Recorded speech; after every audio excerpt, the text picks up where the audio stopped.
আসসালামু আলাইকুম। মুনমুনস mini kitchen চ্যানেলে আপনাদের সবাইকে স্বাগতম। আজকে আমি তৈরি করে দেখাবো খুব মজাদার ঝিলমিল পিঠা রেসিপি। অনেকে এটাকে বাবুই ঝাঁক পিঠা, ঝিকিমিকি পিঠা বলে থাকে। আমার ভিডিওটি ভালো লাগলে একটা লাইক দিয়ে দেখা কন্টিনিউ করবেন। তাই আর দেরি না করে চলুন শুরু করা যাক আমাদের আজকের রেসিপি। এবার এখানে আমি 1 কেজি আতপ চাল নিয়েছি। এখন আমি চালটাকে ভালোভাবে ধুয়ে পানি ঝরিয়ে নেব। আমি পানি ঝরিয়ে নিয়েছি, এবার এটাকে আমি ব্লেন্ড করে নেব। আমি চালগুলোকে ব্লেন্ড করে নিয়েছি। এবার একটা চালনির সাহায্যে চেলে নেব। এই পিঠাটা তৈরি করতে হলে 2 প্রসেসে গুঁড়োগুলোকে চেলে নিতে হবে। আমি একবার চালনির সাহায্যে চেলে নিচ্ছি। এবার একটা পাতলা নেটের ওড়নার সাহায্যে আমি এটাকে আবারও চেলে নেব। আমি একটা পাত্রে চালা গুঁড়োগুলো নিয়ে নিয়েছি, স্বাদ মতো লবণ দিয়ে দিয়েছি। এবার পরিমাণ মতো পানি দিয়ে আমি এটাকে মেখে নেব।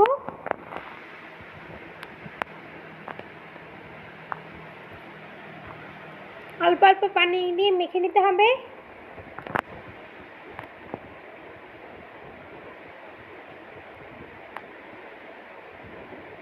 এখানে বলে বোঝানোর কিছু নেই, আপনারা দেখেই বুঝে নেবেন কিভাবে আমি ব্যাটারটা তৈরি করছি।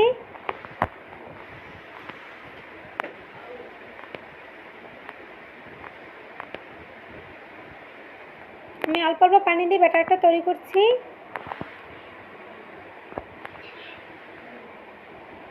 এই পিঠা তৈরি করতে গেলে আপনারা অবশ্যই 2 প্রসেসে গুঁড়িটা চেলে নেবেন, তা নাহলে কিন্তু পিঠাগুলো হবে না। আর অবশ্যই চেষ্টা করবেন ভিজা চালের গুঁড়িটা নেওয়ার, শুকনো চালের গুঁড়ি দিয়ে ভালোভাবে পিঠাগুলো হবে না।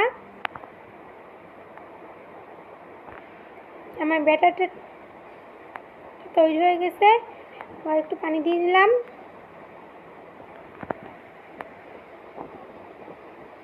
দেখেই বুঝে নেবেন ব্যাটারটার ঘনত্বটা কীরকম হবে। আমি হাতের সাহায্যে দেখিয়ে দিচ্ছি, এতটা পাতলা হবে। এবার আমি পিঠাগুলো বানিয়ে দেখাবো। এবার চুলায় একটা প্যান বসিয়ে আমি একটু তেল ব্রাশ করে দেব। এবার আমি হাতের সাহায্যে ঘুরিয়ে ঘুরিয়ে পিঠাগুলো দিয়ে দেবো। এখানে বলে বোঝানো কিছু না, আপনারা দেখেই বুঝে নিন কীভাবে আমি বানাচ্ছি। এখন এখানে 10 সেকেন্ড এখানে রেখে তুলে নেব। এবার এটাকে ভাঁজ দিয়ে নেব। পিঠাগুলো তাড়াতাড়ি বানিয়ে সাথে সাথে ভাঁজ দিয়ে নেবেন, তা নাহলে শক্ত হয়ে গেলে আর ভাঁজ দিতে পারবেন না। আমি কীভাবে ভাঁজ দিয়ে নিচ্ছি দেখে নিন।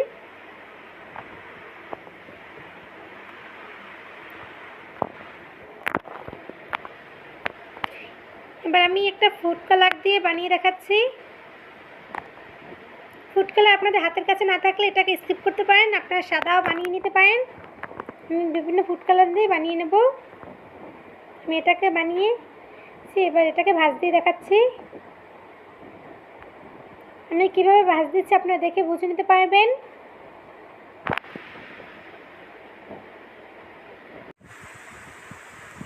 এভাবে আমি সবগুলো পিঠা বানিয়ে কড়া রোদে শুকিয়ে নেব।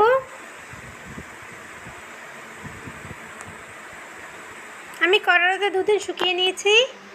এবার এগুলোকে আমি ভেজে দেখাবো।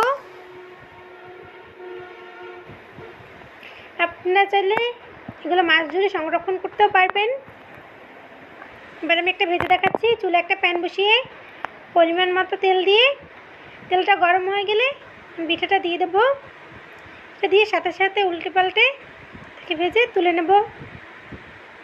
বেশি ভাজতে যাবেন না, তাহলে পুড়ে যাবে।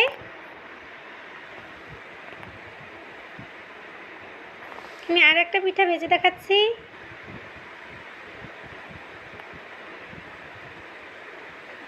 এভাবে দিয়ে সাথে সাথে তুলে নেবেন।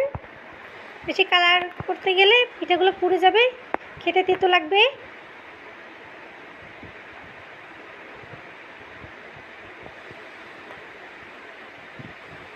এইভাবে কিছু পিঠা ভেজে নিয়েছি। এবার এখানে আমি মিঠা দিয়ে দেবো, মিঠা শিরা দিয়ে দিচ্ছি। আপনারা চাইলে এখানে চিনি শিরাও দিতে পারেন অথবা চিনি ছিটিয়েও দিতে পারেন। আপনারা আপনাদের পছন্দ মতো দিয়ে নেবেন। তৈরি হয়ে গেল খুব মজাদার ঝিলমিল পিঠা রেসিপি।